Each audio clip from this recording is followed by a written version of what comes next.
Everyone, आप लोग कैसे हैं? आई थिंक आप लोग अच्छे होंगे। तो आज हम लोग फिर से मई के कुछ करंट अफेयर्स को देखेंगे और उससे रिलेटेड जो स्टैटिक होगा उसको भी देखेंगे। तो मई का लगभग हम लोग करंट अफेयर्स कर चुके हैं, कुछ और है तो उसको आज देख लेते हैं। देखिए, सबसे पहला आज क्वेश्चन है कि हाल ही में एच एस 200, शायद नाम सुना हुआ होगा बट इसको देखते हैं एक बार कि HS-200 किसके द्वारा बनाया गया है। सबसे पहले तो ये देखते हैं कि HS-200 है क्या। देखिए, अभी हाल फिलहाल में आप लोग गगनयान का नाम सुने होंगे। क्या? गगनयान। एक एक चीज को ध्यान से रखना है और इसको नोट करते जाना है। क्या करते जाना है? नोट करते रहना है। यकीन मानिए, जो भी इसका स्टैटिक पोर्शन होगा बहुत ही इंपॉर्टेंट है और आपके पेपर में, आपके एग्जामिनेशन हॉल में आएगा, फिर अफसोस होगा कि मैंने नोट नहीं किया। तो सबसे पहले देखना है कि गगनयान मिशन जो है, गगनयान मिशन जो है 3 चरणों में होगा, जो कि 2 मानव रहित है और 1 मानव रहित होगा। ठीक है, ये मिशन होगा किसके द्वारा? तो इसरो के द्वारा। किस रॉकेट से ये जाएगा? तो देखिए, किस रॉकेट से ये जाएगा तो इसको देखते हैं। किस रॉकेट से? तो GSLV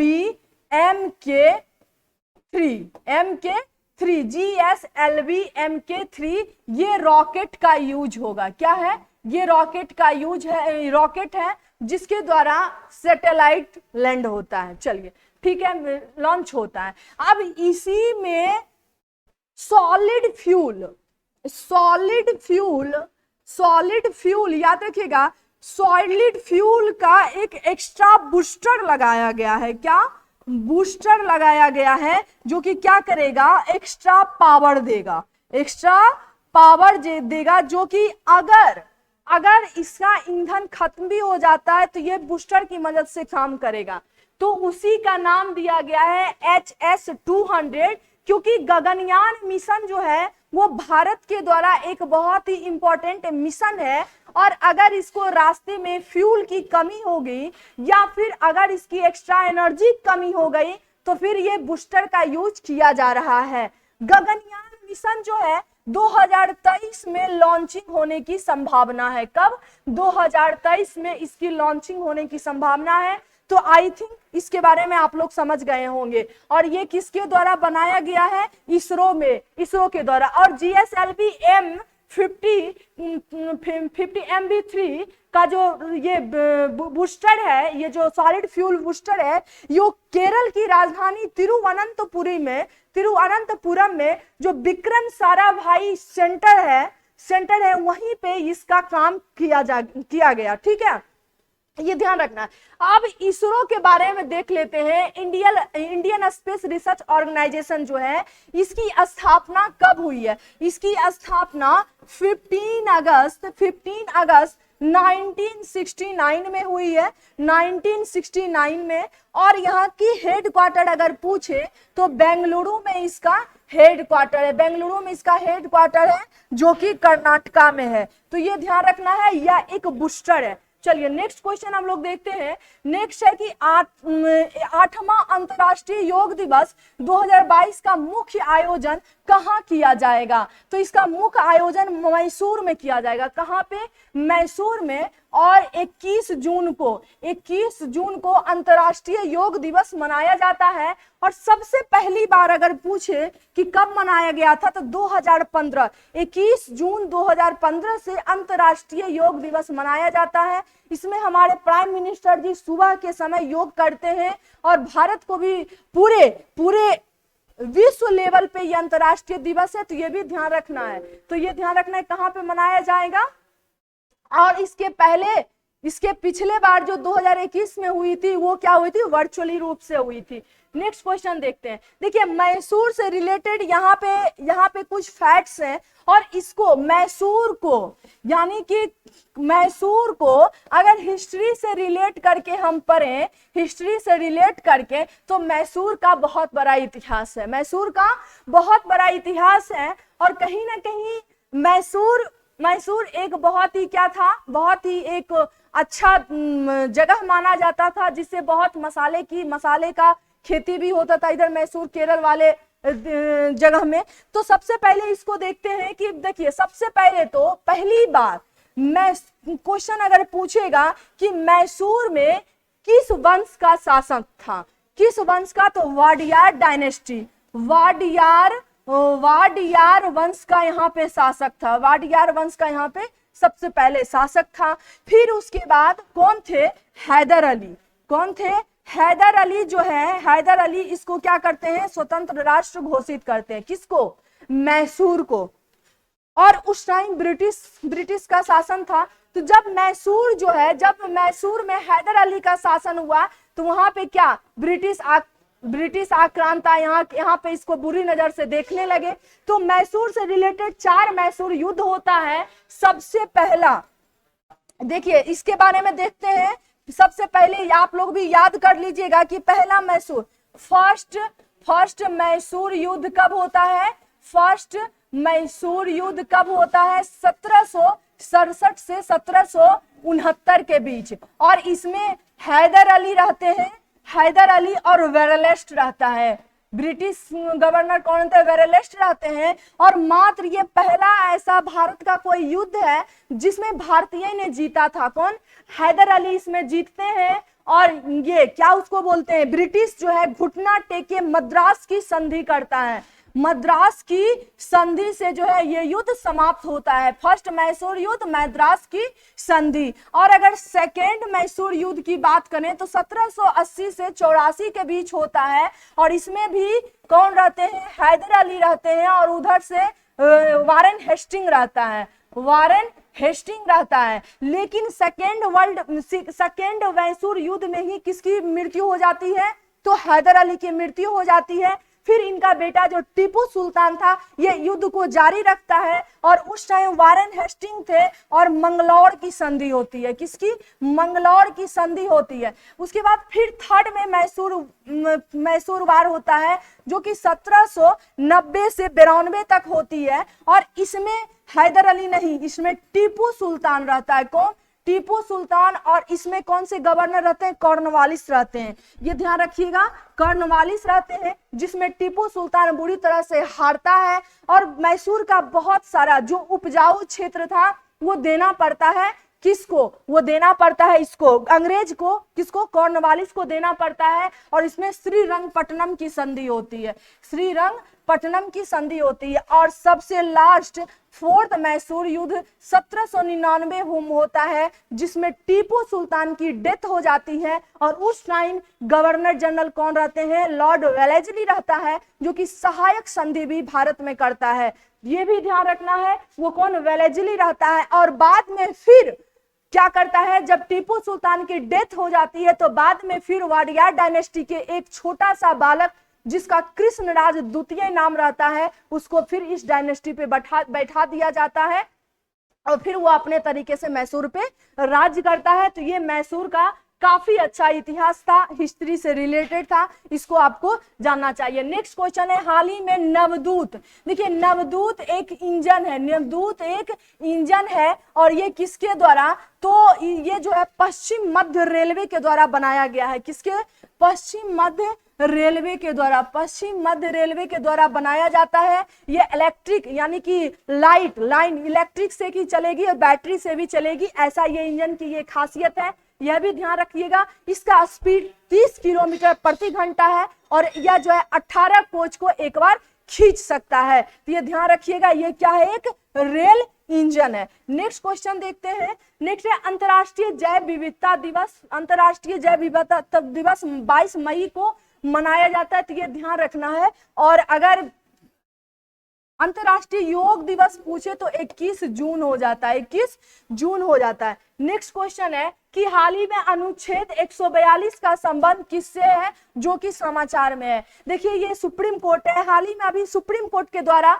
एक अभी घोषणा की गई है जो कि सेक्स वर्कर है, क्या सेक्स वर्कर है उसको क्या लीगल दर्जा दिया गया है, लीगल दर्जा दिया गया है, किसके द्वारा? सुप्रीम कोर्ट के द्वारा। और केंद्र सरकार को यह आश्वासन दिया गया है कि 8 सप्ताह के अंदर यानी कि 8 वीक के अंदर जो है आप फैसला सुनाइए कि किस तरह से इस कार्य को कार्यान्वित करेंगे। यानी कि इस कार्य को सुप्रीम कोर्ट तो फैसला सुना दिया, बट गवर्नमेंट को यह आश्वासन दिया है, 8 वीक का टाइम दिया है कि आप इसको कैसे इंप्लीमेंट करते हैं। ये ध्यान रखिएगा। तो किसको? उच्चतम न्यायालय यानी कि सुप्रीम कोर्ट को यह दिया गया है। और सुप्रीम कोर्ट अनुच्छेद 142 के तहत अनुच्छेद 142 को उपयोग करते हैं, यूज करते हुए पूरा डिस्कशन दिए थे। तो नेक्स्ट क्वेश्चन हम लोग देखते हैं। नेक्स्ट है कि भारत का ड्रोन महोत्सव। देखिए हाल ही में अभी प्राइम मिनिस्टर जी के द्वारा दिल्ली के प्रगति मैदान अगर पूछे तो उसका नाम हो जाएगा प्रगति मैदान। और प्राइम मिनिस्टर जी यह घोषणा भी किए हैं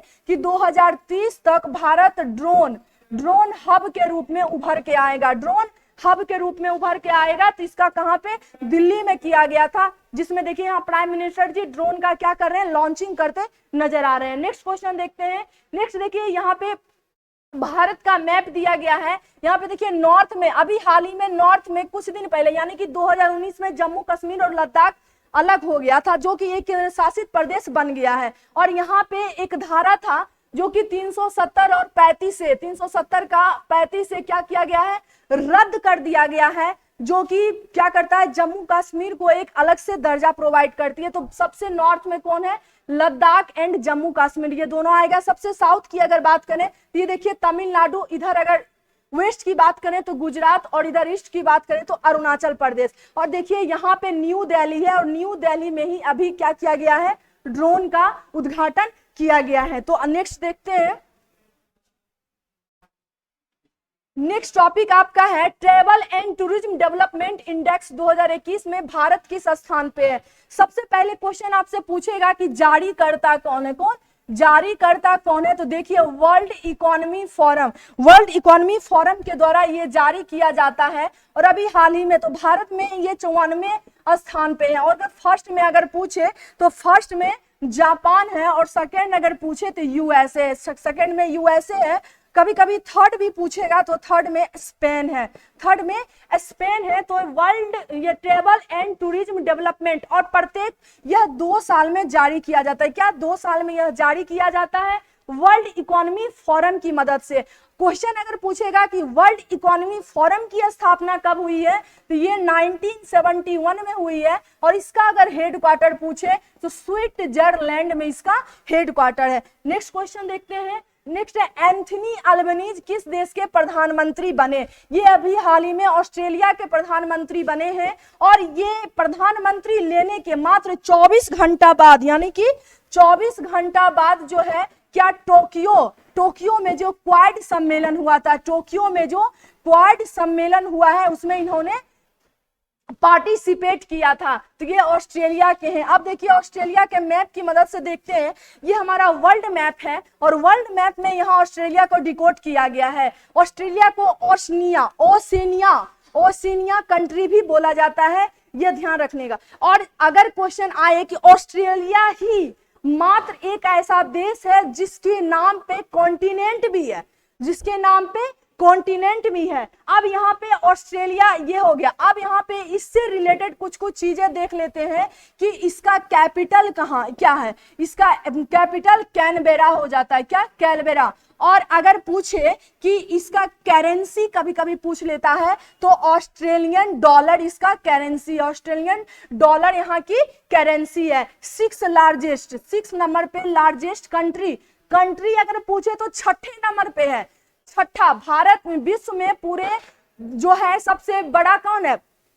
रसिया है। उसके बाद 6ठे नंबर पे कौन है? ऑस्ट्रेलिया है। और अगर पूछे सबसे छोटा कंटिनेंट कौन है, तो ऑस्ट्रेलिया हो जाएगा। और ये हो गया। अब यहाँ पे एक लोकल, अगर कभी कभी क्वेश्चन पूछेगा कि लोकल विंड का नाम क्या है, तो ब्रीक फील्डर। क्या है? ब्रीक फील्डर इसका लोकल विंड है। तो ये भी ध्यान रखना है। ऑस्ट्रेलिया के बारे में हम लोग इतना जानकारी कलेक्ट किए। नेक्स्ट देखिए कि हाल ही में चाइल्ड अलर्ट शीर्षक से एक रिपोर्ट किसके द्वारा जारी किया गया है, तो ये यूनिसेफ के द्वारा जारी किया गया है। चाइल्ड से रिलेटेड। देखिए जब सेकेंड वर्ल्ड वार खत्म हुआ था, यानी कि 1945 में जब सेकेंड वर्ल्ड वार खत्म हुआ था, तो उस टाइम बहुत सारे बच्चे भूख से पीड़ित थे, बहुत सारे माताएं भी भूख को पीड़ित थी, बहुत सारे बच्चे अनाथ हो गए थे। तो उसको लेके एक ये यूनिसेफ की स्थापना की गई थी, या एक आपातकालीन सहायता, आपातकालीन सहायता करने के लिए, आपातकालीन सहायता करने के लिए क्या है, एक फंड है, एक फंड है, ये भी ध्यान रखना, एक फंड है जो कि 1946 में इसकी स्थापना हुई है, यूनिसेफ चाइल्ड अलर्ट शीर्षक अभी हाल ही में। और यह बोला जा रहा है, इस रिपोर्ट में यह दर्ज किया गया है कि आने वाले फ्यूचर में खाद्य की संकट आ सकती है। किस चीज की? खाद्य की संकट आ सकती है, ये यूनिसेफ का रिपोर्ट है। नेक्स्ट क्वेश्चन देखते हैं कि हाल ही में किस देश ने पशु वध पर प्रतिबंध लगाने की बात की है, ये श्रीलंका हो जाएगा। अभी हाल ही में श्रीलंका के राष्ट्रपति प्रधानमंत्री जो महिंद्रा राजपक्षे थे, उन्होंने महंगाई को लेके, आर्थिक संकट को लेके क्या किया गया था, यहाँ से क्या किया गया है, इस्तीफा दे दिया। क्या? अभी रानिल विक्रमसिंघे जी अभी श्रीलंका के प्राइम मिनिस्टर हैं। देखिए मूल रूप से रेत समाधि, देखिए रेत समाधि अभी हाल ही में बुकर प्राइज इसको मिला है। किसको? Booker prize. बुकर प्राइज से इसे अभी नवाजा गया है, जो कि कहाँ का है, तो यूके का, यानी कि यूनाइटेड किंगडम का यह एक प्राइज है, जो कि साहित्य के क्षेत्र में अभी हाल ही में बुकर प्राइज किसको, किनको मिला है, गीतांजलि श्री को। किनको? गीतांजलि श्री को मिला है। इनका मेन जो साहित्य का नाम था रेत समाधि, इसी को टोम ऑफ सेंड के नाम से ट्रांसलेट किया गया था, और इसको हाल ही में अभी बुकर प्राइज के रूप में क्या मिला है, क्या मिला है, इसको प्रतिष्ठित सम्मान बुकर प्राइज मिला है। आगे देखिए, दिल्ली के नए उपराज्यपाल विनय कुमार सक्सेना है। याद रखिएगा, जितने भी केंद्र शासित प्रदेश होते हैं वहां पे क्या होता है, उपराज्यपाल की नियुक्ति होता है, ना कि राज्यपाल की। देखिए केंद्र शासित प्रदेश में क्या होता है, डायरेक्ट केंद्र का शासन है उस पे, क्या डायरेक्ट केंद्र का शासन रहता है, उसी को केंद्र शासित प्रदेश, यानी कि केंद्र शासित, ये केंद्र का डायरेक्ट शासन, इसी को केंद्र शासित प्रदेश। अभी हाल ही में वहां पे विनय कुमार सक्सेना जी अभी हाल ही में क्या है, वहां के उपराज्यपाल है। ठीक है, किसी देश के राष्ट्रपति ने हाल ही में जापान में IPEF बनने की घोषणा की है। तो अमेरिका के जो राष्ट्रपति जो बाइडेन जी हैं, जब क्वाड का, किसका, क्वाड का सम्मेलन जब हो रहा था, कहाँ पे, टोक्यो में, कहाँ पे, टोक्यो में जब सम्मेलन हो रहा था, तो ट्रेड से रिलेटेड, ये किससे रिलेटेड है, ट्रेड से रिलेटेड, जो कि फ्री ट्रेड एग्रीमेंट नहीं करता है। ध्यान रखिएगा, इसमें जो भी देश शामिल होगा वो एक दूसरे से फ्री ट्रेड नहीं करेगा, उसको भी टैक्स लगेगा, लेकिन एक्सचेंज के माध्यम से प्रॉपर, इसका मैंने वीडियो बनाया है, आप लोग देख लीजिएगा। IPF के बारे में फुल डिस्कशन किया गया है। तो क्वाड सम्मेलन जो टोक्यो में हुआ था, वहां पे जो है अभी हाल ही में इसकी अमेरिका के द्वारा घोषणा किया गया था, और ये कहां पे इसका सेंटर बनेगा, तो जापान में। ये ध्यान रखिएगा, क्वाड में टोटल 4 सदस्य, अमेरिका, भारत, जापान, ऑस्ट्रेलिया। फिर से याद दिलाते हैं, क्वाड में कितने सदस्य हैं, 4। क्वाड्रिलेटरल सिक्योरिटी डायलॉग, इसमें भारत, जापान, ऑस्ट्रेलिया, अमेरिका 4 सदस्य। नेक्स्ट क्वेश्चन देखते हैं। नेक्स्ट है, हाल ही में मंकी पॉक्स का मामला दर्ज करने वाला पहला देश कौन बन गया, तो संयुक्त अरब अमीरात है। संयुक्त अरब अमीरात जो कि पहला खाड़ी देश है जो मंकी पॉक्स का पहला मामला दर्ज किया गया है। ये देखिए चिकन पॉक्स की तरह एक बीमारी है, क्या, चिकन पॉक्स की तरह एक बीमारी है, जो कि देख रहे हैं चेचक की तरह, जो कि गांव में इसको क्या बोला जाता है कि माता जी आ गया, ये बोला जाता है कि इसको इस बच्चे को महारानी हो गई, जो कि नीचे, और उसमें बहुत सारे चीज वर्जित किया जाता है, 10 से 15 दिन में कवर होता है, रिकवर करवाया जाता है। लेकिन यह एक बीमारी भी है जिसका नाम उसी के जैसा मंकी पॉक्स, इसका माना जाता है, इसका वायरस जो है बहुत सारे बंदर और जानवरों के वायरस से ये फैलती है, और इसका कोई अभी पुख्ता इलाज नहीं है। संयुक्त अरब अमीरात का एक और सबसे इंपॉर्टेंट है कि होप मिशन किसके द्वारा लॉन्च किया गया था, तो संयुक्त अरब अमीरात के द्वारा। नेक्स्ट क्वेश्चन है कि हाल ही में कहां पर बायोटेक पार्क का उद्घाटन किया गया है। अभी हाल ही में जम्मू कश्मीर में नरेंद्र मोदी जी जम्मू कश्मीर में जो है इसका बायोटेक पार्क का उद्घाटन किया गया है, देख रहते हैं। और उत्तर भारत में, उत्तर क्वेश्चन अगर पूछेगा कि उत्तर भारत का ये प्रथम बायोटेक पार्क होगा उत्तर भारत का, जो कि जैविक से लेके बढ़ावा देगा, जैविक। और यहाँ तक कि नहीं, जम्मू कश्मीर क्यों ही नहीं, उत्तर भारत में जितने भी देश हैं जैसे हिमाचल प्रदेश, जम्मू कश्मीर, लद्दाख, ये सारे को इससे क्या मिलेगा, फायदा मिलेगा। नेक्स्ट क्वेश्चन देखते हैं कि भारतीय ओलंपिक संघ के अध्यक्ष के पद से कौन इस्तीफा दे दिया। नरेंद्र भत्रा जी जो है अभी हाल ही में ओलंपिक संघ से क्या किए हैं, इस्तीफा दे दिए हैं। देखिए 2023 में आयोजित 5वां क्वाड शिखर सम्मेलन का आयोजन कहां पे होगा, ऑस्ट्रेलिया में। देखिए 2022 अगर पूछे तो क्या बोलिएगा, टोक्यो में हुआ कि कौन सा क्वाड सम्मेलन, क्वाड जिसमें कितने सदस्य हैं, 4 सदस्य हैं। और 2023 पूछे कि कौन करेगा, तो ऑस्ट्रेलिया। कौन करेगा, ऑस्ट्रेलिया करेगा, यह भी ध्यान रखना है।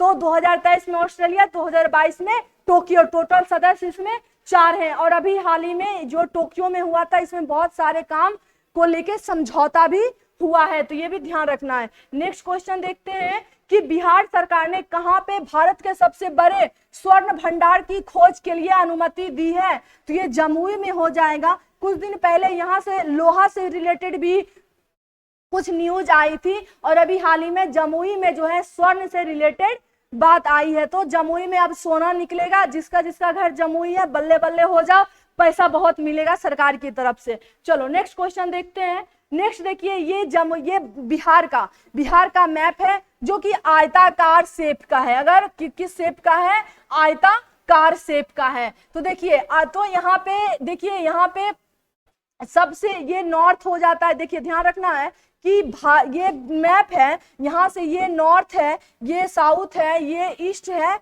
ये वेस्ट है। तो देख लीजिए ईस्ट में कौन सा है, यहाँ पे देखिए किशनगंज सबसे बिहार के ईस्ट में है। और अगर वेस्ट में पूछे कि वेस्ट में कौन है, तो यहाँ पे देखिए, यहाँ पे सबसे ज्यादा वेस्ट में कौन, कैमूर। और फिर देखिए नॉर्थ में यहाँ पे वेस्ट चंपारण है। देखिए वेस्ट चंपारण वेस्ट में ही आता है, यानी कि वेस्ट में आता है वेस्ट चंपारण, सबसे ये पश्चिमतम बिंदु वेस्ट चंपारण। फिर इधर देखिए सीतामढ़ी है। फिर यहाँ पे साउथ में कौन सा, नवादा है, ये साउथ में नवादा है। तो ये ध्यान रखिएगा। नेपाल जो है एक ऐसा अंतरराष्ट्रीय मतलब देश है जिससे बिहार का बॉर्डर शेयर होता है। कौन कौन शेयर करता है, तो देख लीजिए सीतामढ़ी, यहाँ पे देखिए मधुबनी, यहाँ पे सुपौल, यहाँ पे अररिया, ये सारे जो है क्या करते हैं, नेपाल से सीमा साझा करते हैं, ध्यान रखिएगा। नेक्स्ट है कि विश्व के प्रथम नैनो यूरिया संयंत्र का उद्घाटन कहाँ किया गया है, तो इसका कहाँ किया गया है, गांधीनगर में। कहाँ पे, गांधीनगर पे नैनो यूरिया का उद्घाटन किया गया है। देखिए हाल ही में बिना ऑक्सीजन के माउंट एवरेस्ट पे ये पियाली बसाक हो जाएगी। ये कहाँ की है, तो वेस्ट बंगाल की है। कहाँ पे, वेस्ट बंगाल की है, जो कि 8,848.86 मीटर की ऊंचाई पे तिरंगा झंडा फतह की विदाउट ऑक्सीजन सिलेंडर का। तो ये ध्यान रखना, ये मत सोचिएगा कि जाने वक्त सांसें नहीं ली थी, बिना ऑक्सीजन सिलेंडर का ये गई थी पियाली बसाक, जो कि वेस्ट बंगाल की थी और भारत की पहली महिला है जो विदाउट ऑक्सीजन पे माउंट पे चढ़ी है। देखिए सबसे पहले क्वेश्चन अगर आपसे पूछेगा कि पहली जो है महिला माउंट एवरेस्ट पे कौन चढ़ी थे, तो जुंको तेबई, जो कि कहाँ की है, जापान की है। और अगर पूछे कि 2 बार विश्व की सबसे पहली वो कौन सी महिला है, भारतीय महिला है जो 2 बार एवरेस्ट की फतह की है, तो संतोष यादव। कौन है, संतोष यादव जी है, जो कि लड़की है। ये संतोष यादव महिलाएं हैं और ये हरियाणा की है, जो कि एवरेस्ट शिखर का 2 बार फतह की है। नेक्स्ट देखिए कि हाल ही में देश में पहली बार राष्ट्रीय महिला जनप्रतिनिधि सम्मेलन 2022 का आयोजन कहां पे किया गया है, तो इसका आयोजन केरल में किया गया है। कहां पे, इसका आयोजन केरल में किया गया है। तो ये ध्यान रखिएगा, इसका आयोजन केरल में किया गया है। अब सबसे पहले क्वेश्चन आपसे पूछेगा कि इसका स्थापना कब हुआ है। इसका स्थापना अगर पूछे तो 1956 में। और अगर इसमें पूछे कि टोटल डिस्ट्रिक्ट कितने हैं, तो टोटल डिस्ट्रिक्ट इसमें 14 है, टोटल डिस्ट्रिक्ट 14 है। और अगर यहाँ से पूछे कि विधानसभा में टोटल कितने सीट हैं, 144 और राज्यसभा में टोटल कितने, तो राज्यसभा में कितने जाते हैं तो 9, और लोकसभा में कितने जाते हैं तो 20। ये केरल से जाता है। साक्षरता की दर केरल में सबसे ज्यादा है, यह भी ध्यान रखना है। तो 1956 में स्थापना हुई है। ये देखिए केरल है, ये केरल है। नेक्स्ट देखते हैं।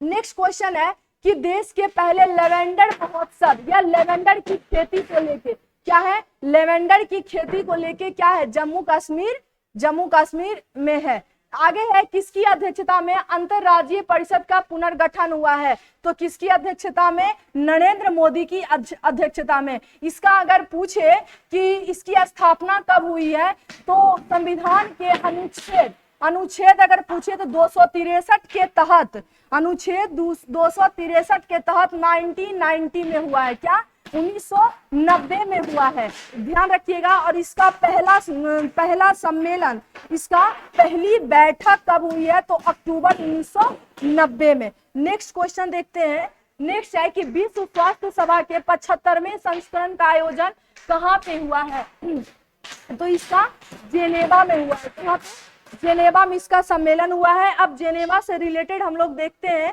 कि जेनेवा से रिलेटेड क्या क्या है। तो देखिए नेक्स्ट,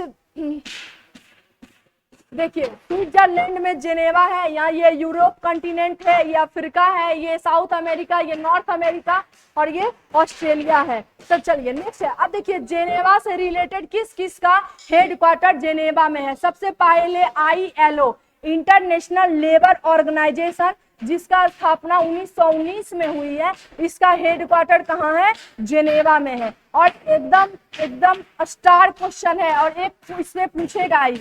उसके बाद पूछेगा WHO, वर्ल्ड हेल्थ ऑर्गेनाइजेशन अगर पूछे तो 7 यानी कि 7 अप्रैल 1948 में इसका स्थापना हुआ है और इसका हेडक्वार्टर कहाँ है, जेनेवा में हुई है। और अगर पूछे वर्ल्ड मेट्रोलॉजिस्ट अगर पूछे कि वर्ल्ड मेट्रोलॉजिस्ट की स्थापना कब हुई है तो 1951 में। क्या, 1951 में, और इसका हेडक्वार्टर जेनेवा में है। और अगर लास्ट में सबसे पूछे विश्व बौद्धिक संपदा, इसका भी विश्व बौद्धिक संपदा अगर पूछे, विश्व बौद्धिक संपदा का भी हेडक्वार्टर कहाँ है तो इसका भी जेनेवा में ही है, इसका भी जेनेवा में है। और इसकी स्थापना 1960 में हुई है ना, 1967 में, और इसका हेडक्वार्टर भी जेनेवा में है। तो ध्यान रखना है। और अगर पूछे वर्ल्ड ट्रेड ऑर्गेनाइजेशन, इसकी स्थापना 1955 में हुई है, 1995 में, यानी कि 1995 में, और इसका हेडक्वार्टर जेनेवा में है। तो ये सारे जेनेवा से रिलेटेड इंपॉर्टेंट फैक्ट था। ILO, international labour organization 1919 Geneva, WHO, world health organization 7 April 1948 Geneva, world meteorological organization 1951 Geneva, विश्व बौद्धिक संपदा 1967 जेनेवा, और लास्ट में WTO, वर्ल्ड ट्रेड ऑर्गेनाइजेशन 1995, इसका भी हेडक्वार्टर जेनेवा में है। अब देखिए ब्रिक्स देश ने NDB के भारत में कहां पर अपना क्षेत्रीय कार्यालय खोला है, कहां पे अपना क्षेत्रीय कार्यालय खोला, तो ये भी आपको ध्यान रखना है।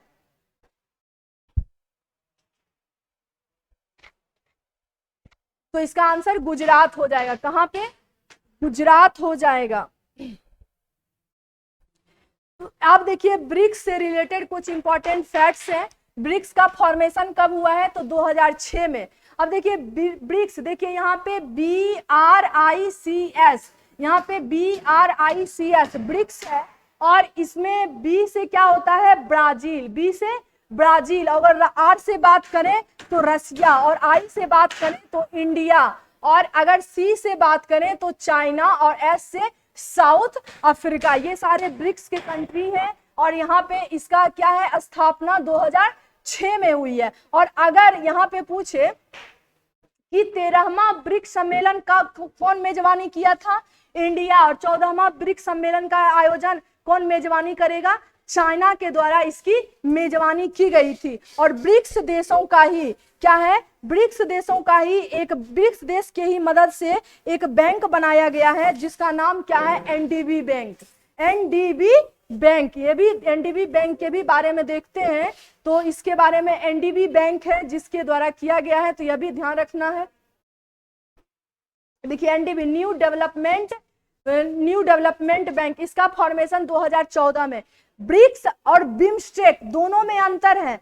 ब्रिक्स की अगर स्थापना पूछे तो 2006 में, बिम्स्टेक की पूछे तो 1997 में, यह भी ध्यान रखना है। ब्रिक्स का कोई मुख्यालय नहीं है, बिम्स्टेक का मुख्यालय है। बिम्स्टेक का मुख्यालय कहां पे है, तो ढाका में, यह भी ध्यान रखिएगा। ब्रिक्स में बिम्स्टेक में 7 देश है और ब्रिक्स में देख लीजिए कितना देश है। ब्रिक्स में कितने हैं, 1 2 3 4 5 6, तो ये देख लीजिएगा बिम्स्टेक और ब्रिक्स दोनों में डिफरेंस है। इसका फॉर्मेशन 2014 में हुआ है, किसका, एनडीबी बैंक का, जो कि ब्रिक्स देशों की मदद से ये बनाया गया है। लेकिन ब्रिक्स का कब हुआ है, 2006 में। ये भी ध्यान रखना। इसमें कौन कौन से सदस्य हैं, रसिया, इंडिया, चाइना, साउथ अफ्रीका, ये सारे देख लीजिए। यहाँ पे ये सारे देश के राष्ट्रपति जो है यहाँ पे काम करते हैं। तो और देखिए ये एनडीबी के सदस्य के रूप में कौन कौन बना है, Bangladesh, Brazil, China, Egypt, India, Russia, South Africa, UAE. Membership किसका है, एनडीबी का। एनडीबी का स्थापना 2014, ये भी ध्यान रखना है। तो आज हम लोग पूरे 25 क्वेश्चन प्लस स्टैटिक से रिलेटेड डिस्कशन किए। अब हम लोग फिर नेक्स्ट देखेंगे, अब 2021 का करंट अफेयर्स आएगा। तो आप लोग बने रहिए, पढ़ते रहिए, हंसते रहिए, मुस्कुराते रहिए। तब तक के लिए थैंक यू।